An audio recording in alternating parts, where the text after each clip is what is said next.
এবারের ফিনালিসেমা অনুষ্ঠিত হবে কাতারের দোহার লোসাইল স্টেডিয়ামে, যেখানে মুখোমুখি হবে বর্তমান ইউরো চ্যাম্পিয়ন স্পেন ও কোপা আমেরিকা চ্যাম্পিয়ন আর্জেন্টিনা। বৃহস্পতিবার 18 ডিসেম্বর বিষয়টি নিশ্চিত করেছে ইউরোপীয় ফুটবল নিয়ন্ত্রক সংস্থা উয়েফা।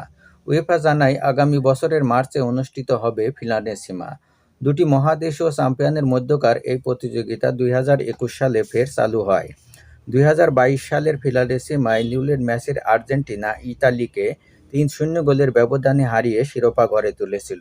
এবার দক্ষিণ আমেরিকার দলটি আবারও ফিরছে কাতারের লুসাইল স্টেডিয়ামে, যেখানে 3 বছর আগে ফ্রান্সকে হারিয়ে ফিফা বিশ্বকাপ জিতেছিল তারা। ম্যাচটি অনুষ্ঠিত হবে আগামী বছরের 27 মার্চ স্থানীয় সময় রাত 9টায়।